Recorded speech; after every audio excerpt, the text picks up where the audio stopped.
ന്യായപ്രമാണം നമുക്ക് ബാധകമാണ് എന്ന് നമ്മൾ വിശ്വസിച്ചാൽ നമ്മൾ കുറ്റക്കാരായി എണ്ണപ്പെടും.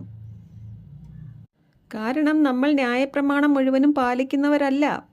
ന്യായപ്രമാണം നല്ലതും വിശുദ്ധവുമാണ്. എന്നാൽ ന്യായപ്രമാണത്തിന് നമ്മളെ വിശുദ്ധരാക്കാൻ കഴിയില്ല.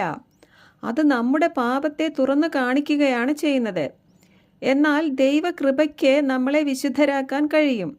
കൃപയുടെ ഈ സുവിശേഷം നമ്മളെ രക്ഷയിലേക്ക് നയിക്കുന്ന ദൈവത്തിൻ്റെ ശക്തിയാണ്.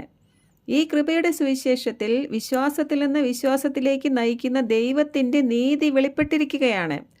ക്രിസ്തുവിലുള്ള വിശ്വാസത്താൽ എനിക്ക് പാപമോചനവും നീതീകരണവും ലഭിക്കും എന്ന് വിശ്വസിച്ച ഏതൊരാളും ആ വിശ്വാസത്താൽ നീതീകരിക്കപ്പെട്ട് നിത്യജീവനിലേക്ക് പ്രവേശിക്കുകയാണ്.